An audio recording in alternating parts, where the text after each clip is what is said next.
Sir, ಮೊದಲನೇದಾಗಿ ಕರ್ನಾಟಕದ ಸಮಸ್ತ ನಾಗರಿಕರಿಗೆ ಬಕ್ರೀದ್ ಹಬ್ಬದ ಆರ್ಥಿಕ ಶುಭಾಶಯಗಳು. ಸರ್ ಹೇಳಿ ಸರ್. ಸಿಎಂ ಸಿದ್ದರಾಮಯ್ಯ ಅವರು ನಿಮಗೆ ಬೆಂಬಲವಾಗಿದ್ದಂಥ ರಾಜಕೀಯದಲ್ಲಿ ನಿಮ್ಮ ಗುರುಗಳ ಸರ್, ನಮ್ಮ ಕಾಂಗ್ರೆಸ್ ಅನ್ನೋದೊಂದು ಕುಟುಂಬ ಸರ್. ಎಲ್ಲರೂ ನಮಗೆ ಬೆಂಬಲ, ನಾವು ಎಲ್ಲರಿಗೂ ಬೆಂಬಲವಾಗಿದ್ದೀವಿ ಸರ್. ಎಲ್ಲೋ ಒಂದು ಕಡೆ ಹೇಳೋದಾದ್ರೆ ಸಿಎಂ ಸಿದ್ದರಾಮಯ್ಯ ಅಂದರೆ ಅಲ್ಪಸಂಖ್ಯಾತರಿಗೆ ಏನೋ ಒಂದು ಬೆಂಬಲ ಇದ್ದಂಗೆ ಅದೇ ಅಂತೀನಲ್ಲ ಸರ್, ಇರ್ತಾರೆ. ಬಟ್ ಸಿಎಂ ಸಿದ್ದರಾಮಯ್ಯ ಇದ್ದಿದ್ದೇ ಬೇರೆ, ನಿಮಗೆ ಸಾಕಷ್ಟು ತಂದಿದ್ದಾರೆ ಸರ್.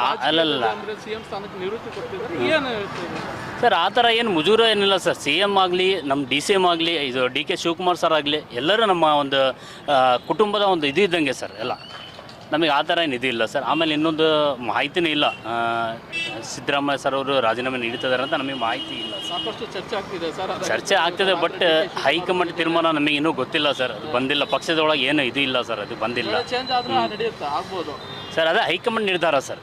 ಆದ್ರೆ ಹೈಕಮಾಂಡ್ ಬಿಡಿ, ಹೈಕಮಾಂಡ್ ದೊಡ್ಡ ಮಟ್ಟಕ್ಕೆ ಮಾಡ್ತಿದ್ದೀವಿ. ನಿಮ್ಗೆ ಸಿದ್ದರಾಮಯ್ಯ ಸಿಎಂ ಆಗಿದ್ರೆ ಇನ್ನೂ ಒಳ್ಳೇದಾಗ್ತಿತ್ತಾ? ಇಲ್ವಾ? ಎಲ್ಲರೂ ಚೆನ್ನಾಗಿ, ನಾನು ಅಂತೀನಲ್ಲ ಸರ್, ಕಾಂಗ್ರೆಸ್ ಅನ್ನೋದು ಒಂದು ಕುಟುಂಬ ಸರ್. ಯಾರು ಬಂದರೂ ದೊಡ್ಡವರೇ ನಮಗೆ, ಹೌದಾ ಸರ್? ಯಾರು ಕೆಳಗೆ ಮೇಲೆ ಅಂತ ಏನಿಲ್ಲ ಸರ್.